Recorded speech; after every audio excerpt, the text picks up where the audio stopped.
It was God that justified. It was God that selected us. It was God that called us. It was God that redeemed. It was God that forgave. It was God that promised us our glorification after this life.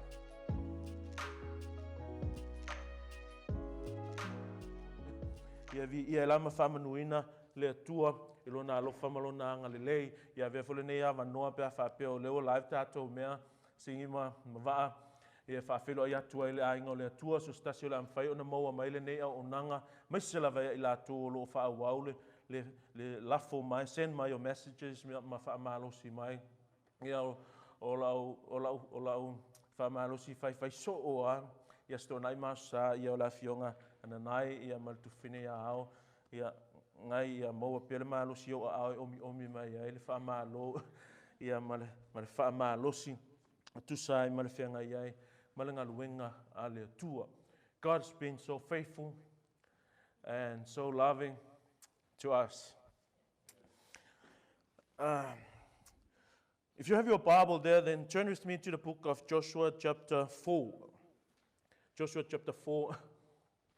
As I've watched some of our lives, I have to be honest, I have to apologize for my accent or my pronunciation of the words.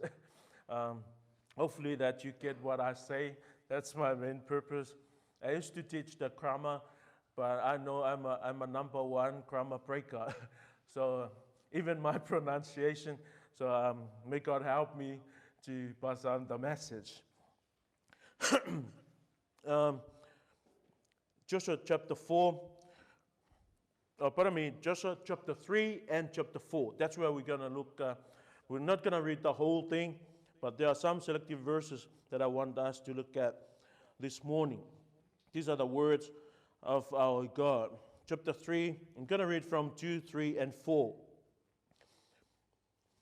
After 3 days, the officers went throughout the camp, giving orders to the people, when you see the ark of the covenant of the Lord your God and the Levitical priests carrying it, you are to move out from your positions and follow it. Then you will know which way to go, since you have never been in this way before. But keep a distance of about 2,000 cubits between you and the ark. Do not go near it. And then verse 9, Joshua said to the Israelites, come hear and listen to the words of the Lord your God.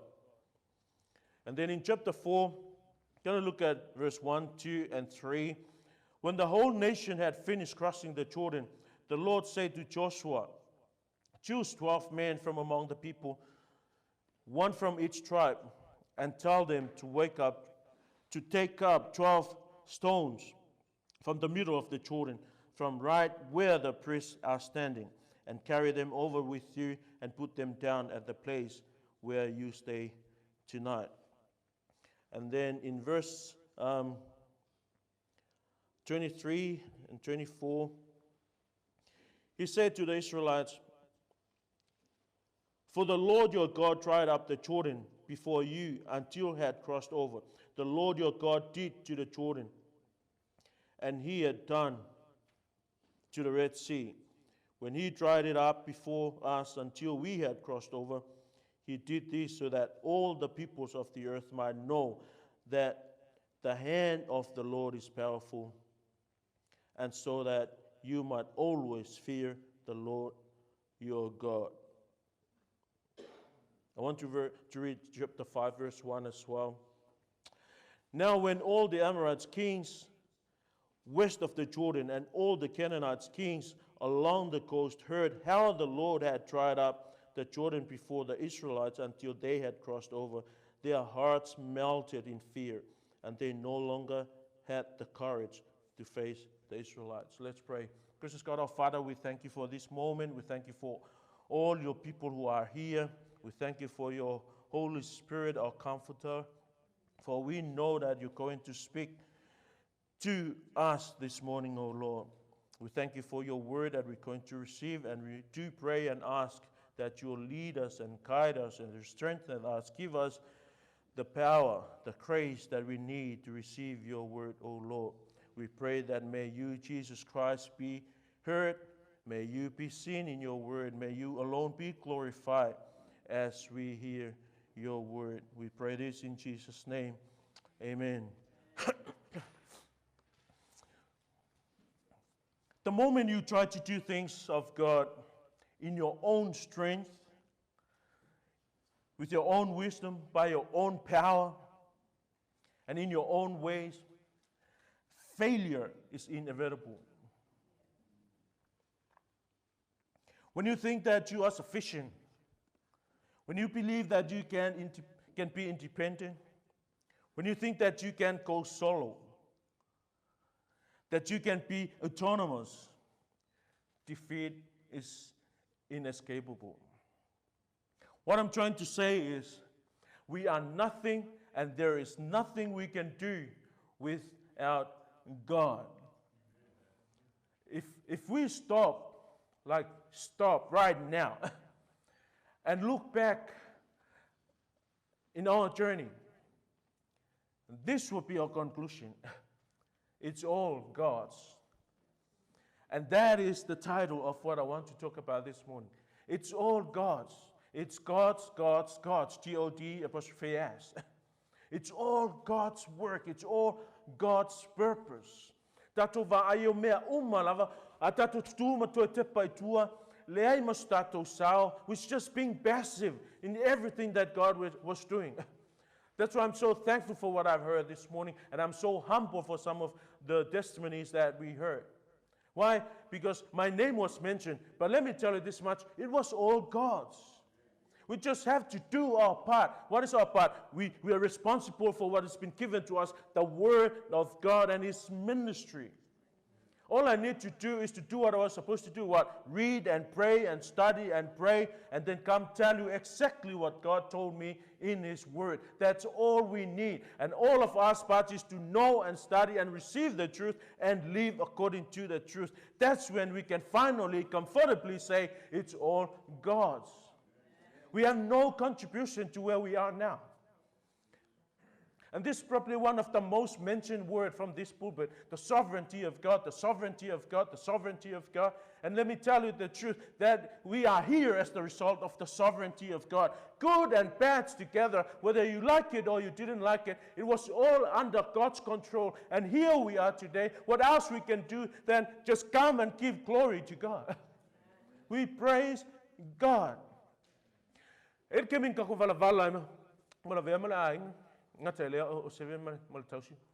now we are together again. Why is that? Because it's God's work. It's God's sovereignty. God sees things that we cannot see. And we worry so much, feel sorry for us sometimes, but God knows. Sila fia ele atua mea uma. Malama le atua yo tatou malasi anga, iloa le atua tatou vaivainga. God knows our strength and our weaknesses, and He brings those things together to lead to His glory. E vi ia le atua, e whamanu i nai, lona suafa pa ia. If we stop, as I say, and see the greatness of God throughout our journey. See, we have a multitude of reasons to thank God for. We have a confession to make. We have a proclamation to do. We have a sermon to preach. We have a testimony to tell. We have a confession to make. It was God's. It was all God's. Let us tell the world. It was all God's. Let us tell ourselves, it was all God's.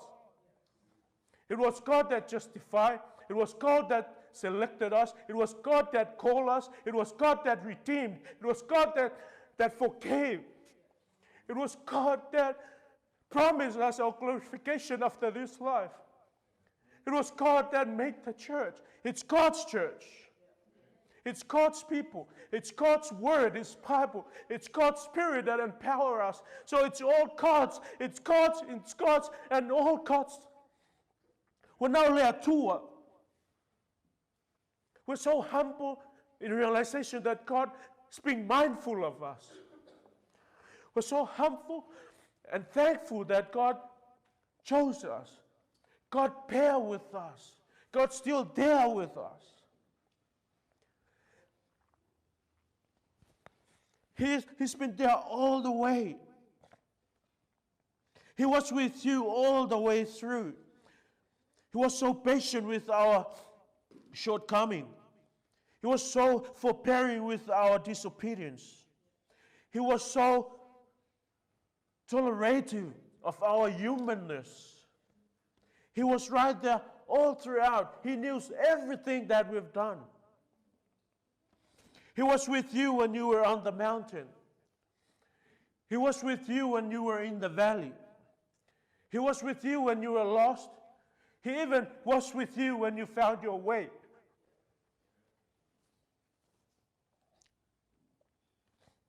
He was with you when you have many friends. He was with you even when you become their enemies. He was with you when you were embraced by your family. He was with you when your family disowned you. He was with you when you were shouting and embracing him. He was with you when you denied him. He was so faithful. It was all God's. He was so loving and forgiving that here we are. We can still see each other. We can still worshiping him. Church, it was all God's.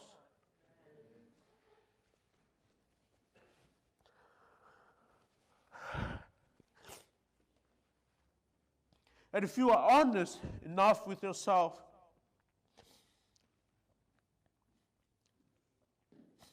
this is what we are thankful for. That we confess, we acknowledge, we proclaim, we justify, we preach that was God. It was God. It was all him. Olona fina ngalo. Olana pule au wao. Wamafai ono tato penei. We've been together long enough to realize that we had absolutely nothing without him. We've been together and serving God together to realize that we can bring nothing to him to deserve his love, to make us worthy of his grace.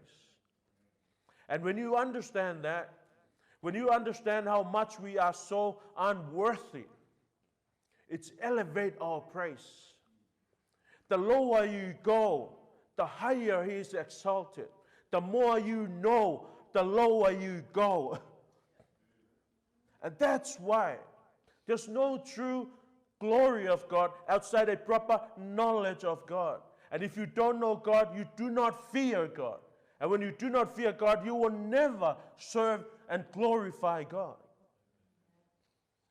We come into this recognition and realization of his love and make us say this, it was all God's. Why? Because we know how unworthy we are, and we know how great and how loving and gracious God is.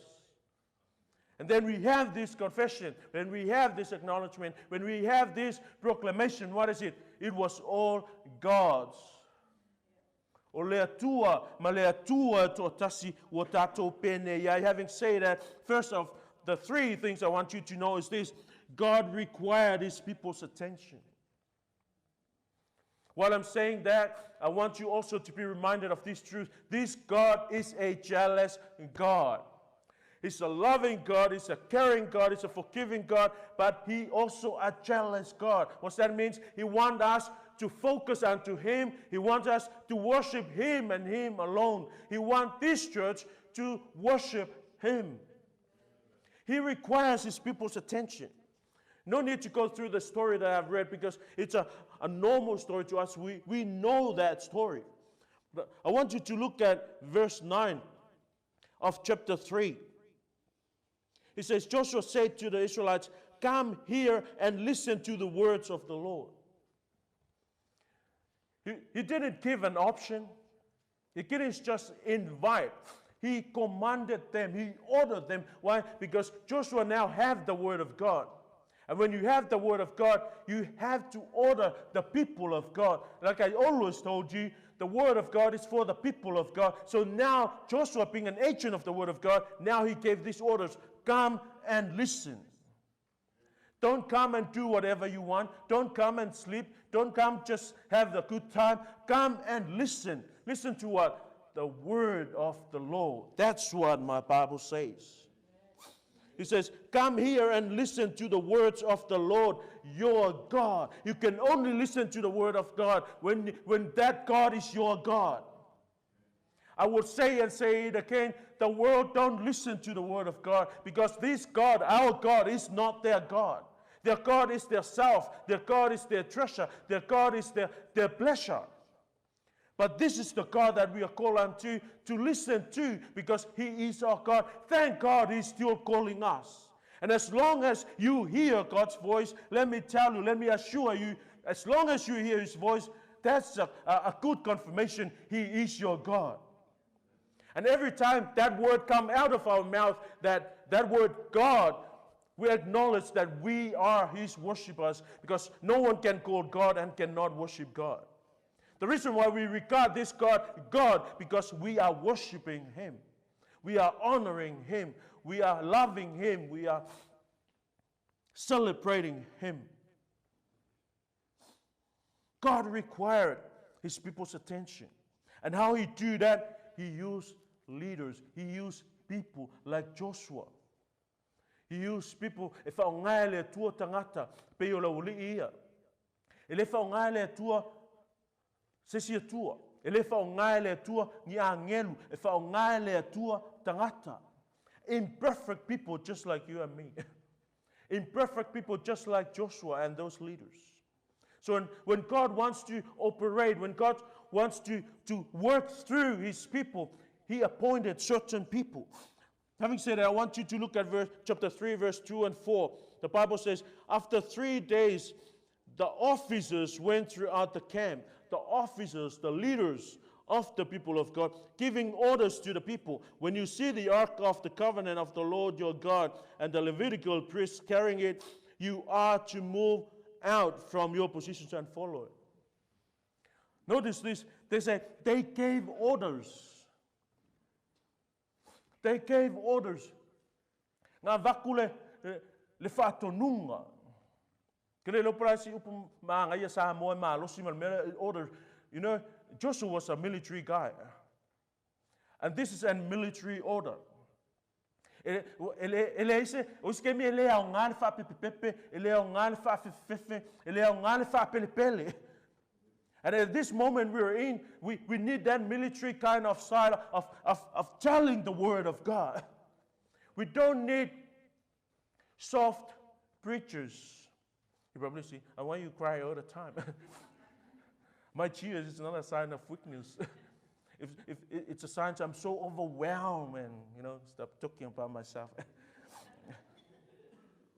We need someone that are courageous to tell nothing but the truth.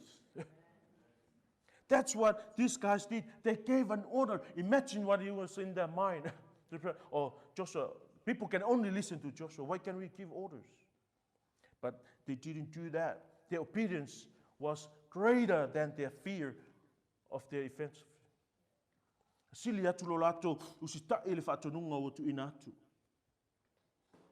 Why their attention was vital. Sa mga magtuay tau ay le matuai focus le le mafa longo le le mga wai o lato loto il fatununga fai upu fa. Then you will know which way to go. How can you know your way? How can you know your way to safety? How can you know your way to victory if you don't listen well? Well, first and foremost, you need to come. Second is you need to listen. And when you listen and hear well, then you go. That's what the Bible says. That's why it's essential to listen and listen well. And for us leaders, those who give orders, you need to give the proper order so that the people will go safely. Whapena ona saole me o nga iai.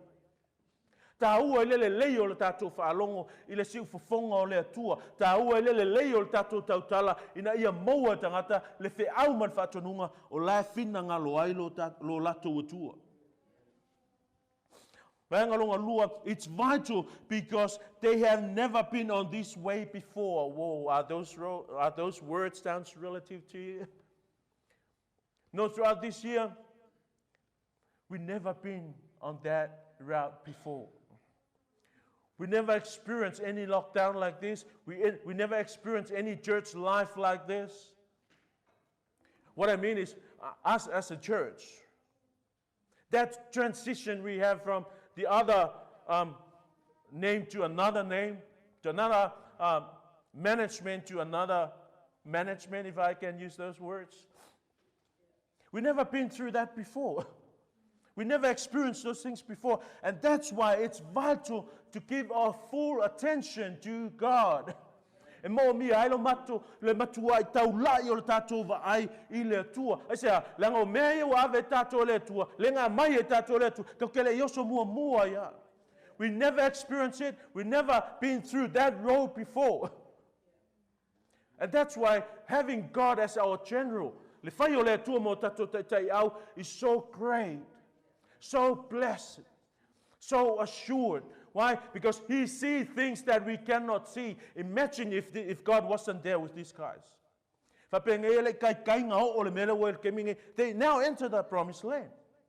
And they're still depending on God. They're still acknowledging their nothingness without God.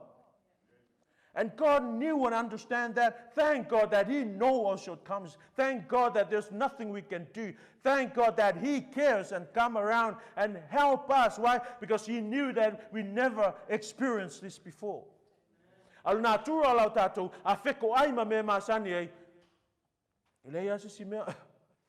You throw the towel. Gongi straight away your towel. I'm not shy from the truth. I told you, and probably all of you here heard me when I say, Lo solo lea, wa uma, I cannot do this. And that was the truth. God heard that. Why? Because I look around and realize, I focus on myself, there's nothing I can do to do God's church. Let me tell you this small testimony. Probably help with Marlene and some that didn't hear this before. The moment when our father in Samoa told me that we're going to have a church, I felt the strength all left me. With that theological study that I had, with all those training that I had, they were all gone when I was told that we're going to have church. Why? Because I knew that I cannot do it. And you know, the good thing that came after that, when I realized that there's nothing I can do, I've learned that only God can do His church. That's why I tell you this morning, it was all God's. It was all God's. And you can imagine, that was the first time when I was first told. And you can imagine this is the second time we restart again. The desire to give up in the first place is even triple this moment. Why? I consider failure. I consider insufficient. And I've learned that there is nothing I can do, and there's nothing we can do to do God's church. It was all God's. The sovereignty of God. That's a good thing about our God. He knows. He knows our hearts. I can just pretend before you and everybody and everyone clap and celebrate me, but only God sees my heart. Only God knows my heart. Only God sees your heart.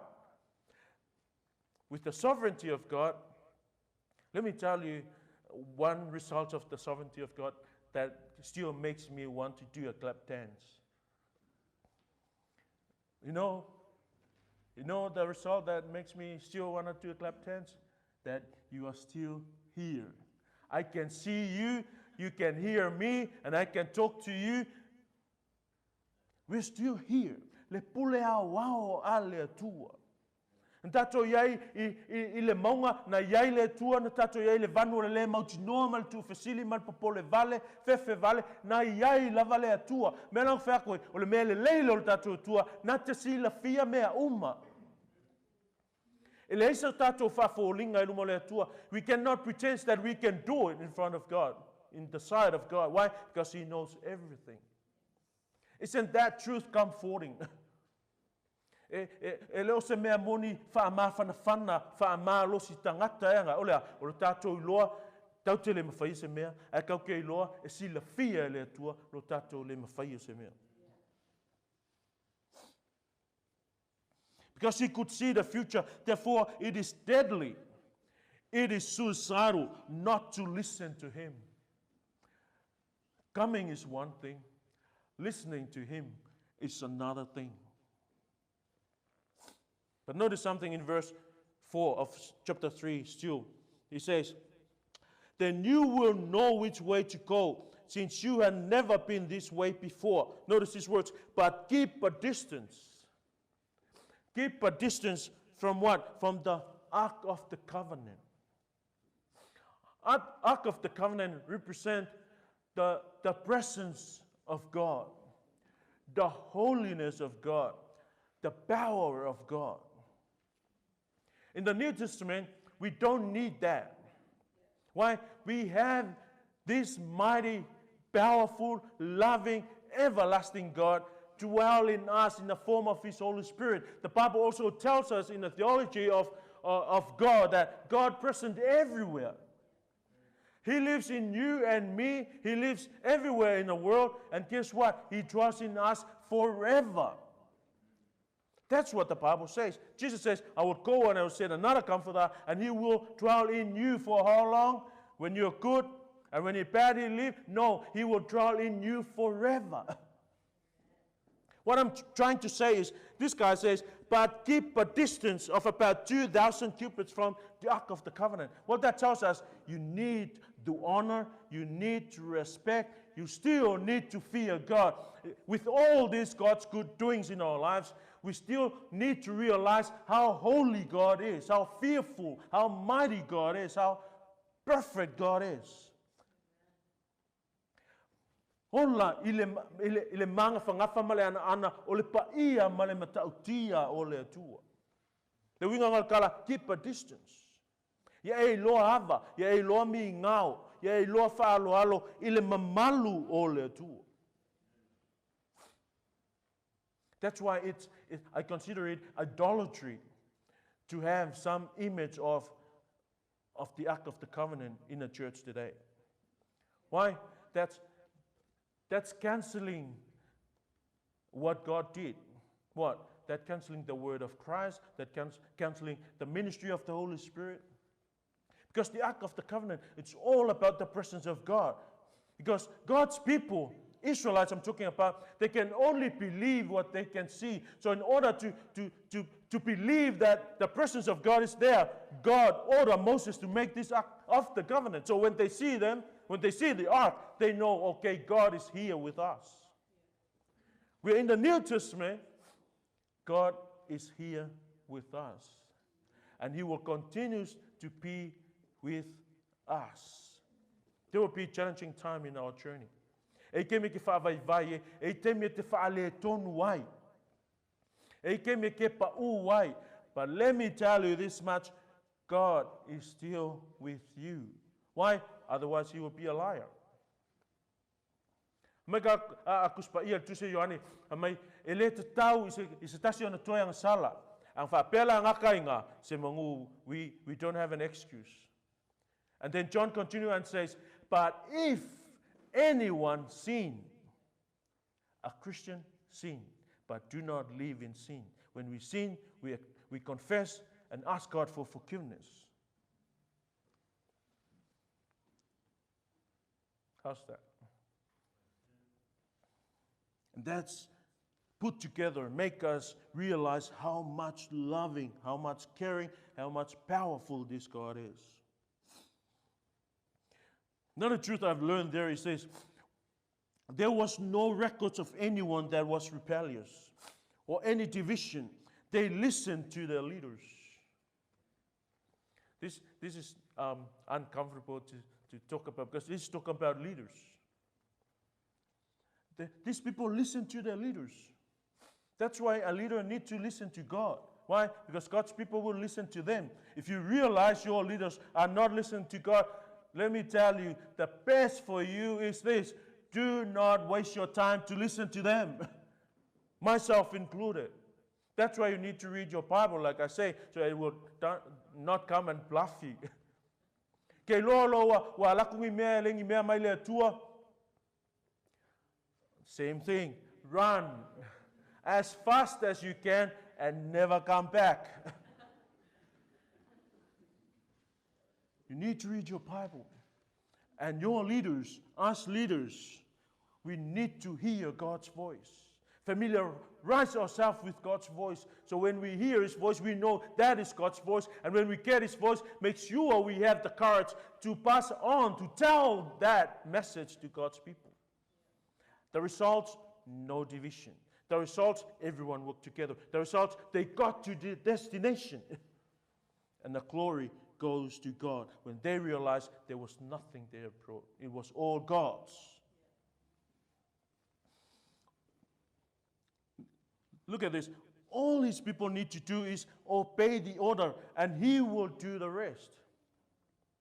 That's all we need to do as a church. Obey God's order. Hear His voice. Come and listen and do. That's all we need to do as a church. 3:5, consecrate yourself, everyone. The priest took the ark and went ahead. Verse 9, everyone needs to come and listen. Those are the orders. Those are the commandments. And everyone obey those orders. God will do what we cannot do. They can see the ark and follow it. They can consecrate themselves. The priest can carry the ark, but God will stop the flow of the water. They can only do what they can do, but God will do what we cannot do. O mai ile o mai nga akoa fa se fulu tau sanga ai o mai I koe fa lava I fo lesi vai kafe mawae, and that is something they cannot do. Only God can do. We need to do our part in God's church, and then God will work to accomplish His purpose. Second is, God desires people to remember Him and His deeds. Kusa salamo malmalo ai ta vita vai mai ia matote mana tua mafailo atua unga luenga mamana. How often you thank God for your salvation? How often you thank God that you are saved? How often you thank God when you die you will go to heaven? And you know what? It's so hard for you to thank God for your salvation when you think that you have a share to your salvation. You can only humble yourself and fully surrender yourself and give God the glory and thanksgiving when you realize that your salvation is 100% God's. That's why I entitled this sermon, it was all God's. Your salvation was totally God. God foreseen you, God called you, God brought you, God saved you, God sustained you, and God will glorify you in glory together with Christ. So it's all God's. And when you realize that your salvation and everything that now about you is God's, will make you humble and give God the glory. That's why it means when the Bible says God is a jealous God and He cannot share His glory with anyone. Why? Because we did nothing. We're just being passive. We're just being a recipient of His grace. Thank God for our name. Ooh. He make us call ourselves grace recipients, because that truly is what we are. We're just being recipients of grace. We did nothing to win God's favor. He was just loving, gracious God, and He chose to give us His grace, and we receive it. I-V-E-I le tua. We ought to remember Him and His deeds. Not priests, not Joshua. He wants us to remember Him, not His leaders. And I want you to remember Him, not me. That's what the Bible says. 4:1. When the whole nation had finished crossing the Jordan, the Lord said to Joshua, verse 2, choose 12 men from among the people, one from each tribe, and tell them to take up 12 stones. Well, there's a metaphorical lesson there. You know how Israelites have 12 tribes? And that speaks of the whole nation, everybody. What that tells us, everyone that's now considered God's people, God desire for their safety. God desire for their salvation. God wants them to all arrive in Canaan. If you are a Christian, if you are one of God's people, let me tell you, God never made mistakes. The reason why He gave you spiritual birth, the reason why He made you a Christian, because He is able to sustain you and keep you till you go to heaven. That's why I don't believe that there's no such thing as a Christian lost salvation. Why? Because it's not you that bring your salvation. It's God's. If you lose your salvation, consider this, God failed. If you lose your salvation, God is not faithful. If you lose your salvation, God is not able. But God saved us. That's why we cannot lose our salvation, because the whole thing is God's. It was all God's. That's why He promised His people that He will free them. He will take them to the promised land. Guess what? All those hardships, all those challenges, all those foes, fierce foes of Israelites, they were not powerful enough to stop them, to void them from reaching the promised land. Same thing with us. He promised us eternal life, and guess what?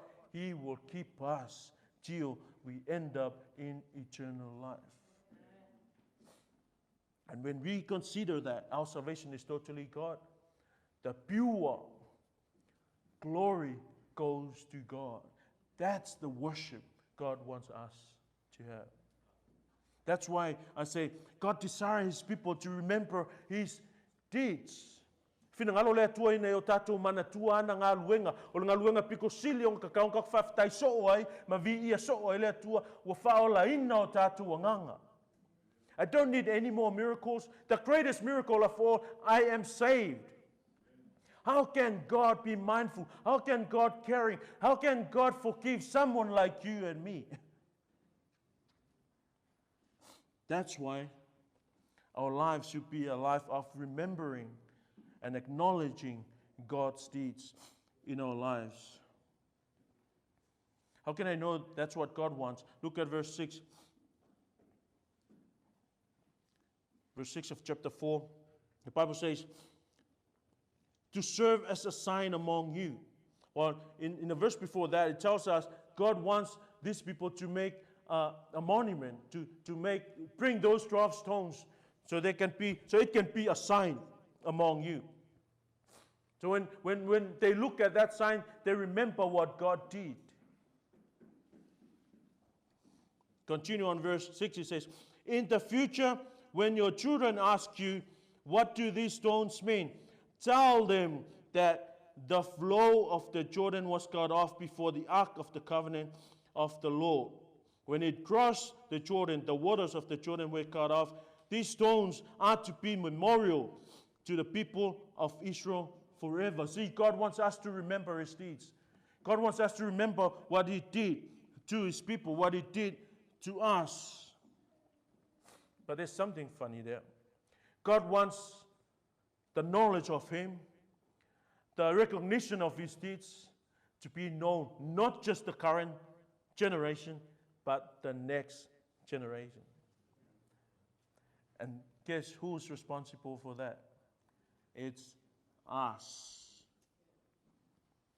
Their reception and their rejection of our message is not our business. Our business is, are we carrying out this responsibility? What is it? Tell our children what God have done. What you tātou whanau mea ua whaia lea tua i o tātou o langa. Ia whai ma whamana tunga. Ia tātou whanau mea ua whaia lea tua i o tātou o langa. Ele ko iailangi maa yaso nge whamangakoi. Our children sees our lives, sees our fear, sees our honoring, sees our service of God, and ask, Dad, why you're different from other dads? Why you have to go to church? Why you live in the way you live? Why you're so loving? Why you are so forbearing? That's the memorial they see. And guess what we would say? Because God loved me. God saved me. How much? He sent His Son to die on the cross for me. Who's going to do that? Us parents. We tell our children what God did for us. And our children will tell their children and continue on this. See, that's what the kind of God is this God.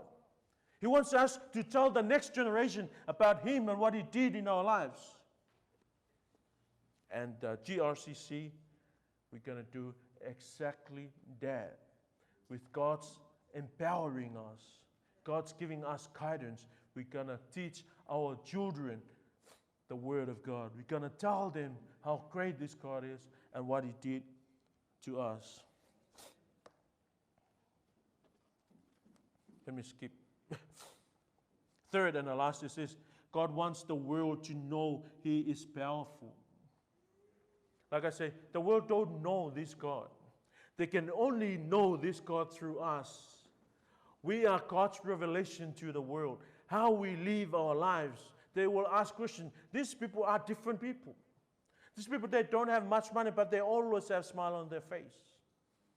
These people are so beautiful and handsome and pretty, but they only have one partner.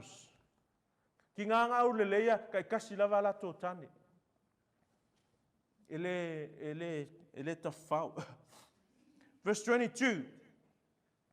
Verse 24, rather, the Bible says, He did this so that all the peoples of the earth might know that the hand of the Lord is powerful. What did they do? They make this memorial. Context of today, we live this life.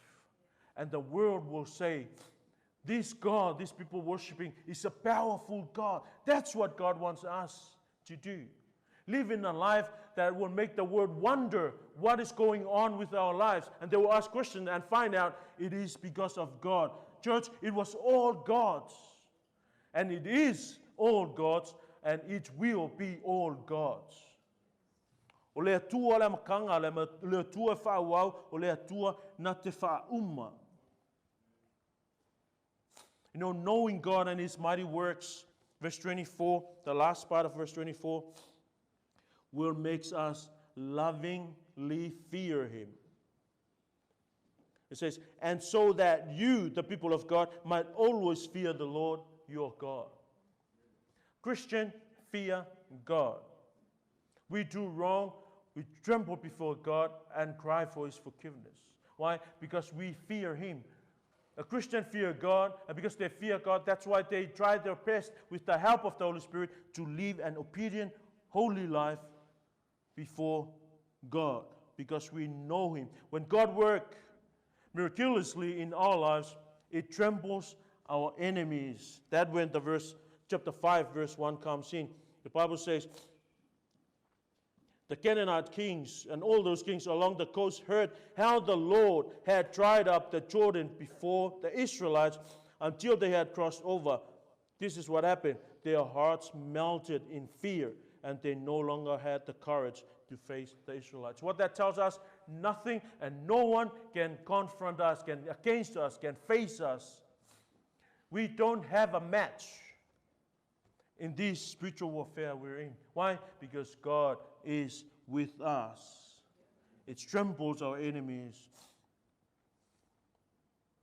Beloveds of God, we came this far. We learned that it was all God's doings that we are able to be here today. God accomplished His purpose through His word in us. So today, this last Sunday of this challenging year, let's give Him the attention, the focus that He deserves. Let's remember Him and His great deeds. Let's acknowledge His mighty works to the world and fear Him and testify that it was all God's. May God bless your soul as you hear His words. Gracious God, our Father, we are amen and agree with you that it was all yours, O Lord. Without you, we are nothing. Without you, we would be lost. Without you, we just cannot live a muscle to do anything, O Lord. Every breath we have are all gifts of yours, O Lord. Every single soul in this house, we're given by you, O God. Everyone that has been saved and claimed eternity is a work of you, O Lord. Every understanding of your word that we now possess is a work of you, O Lord. Our families, our spouses, our children, our church, your church, Lord, are gifts of yours in our lives. We thank you for the assurance of our salvation. We thank you for the assurance of uniformity among your body, all because of your work, O Lord. We thank you for your word and this story of your people that we read and heard today, for it reminds us, O God, of how great you are to us, how loving you are, how forbearing, how patient, how caring you are to us, your children, O Lord. Whawhetaile tua I lo manatu ia I mātou, wa e whamangaloina mātou ang sala, wa e taua mio tonuina o mātou whale tonu, wa e whamalosia lo mātou vai whapoto le mātou valea, whapupula lo mātou tau aso le li, whamauti noa lo mātou māsalosalo, mātou te whape atu, ia vi ia oi e ova e whavavau, wa o oe, wa na o oe lava, wa mātou pene ia ile tua. It was all yours, O God. It was all your doings that we are here. It was all your doings that we became recipients of your grace and your salvation. We praise you and glorify you, O God. Vi ia oe ono lau ekalesia, whamanuina lo suafa e whavavau, tu maulo mātou whatau waa, ono o oe Yesu. Amene. Amen.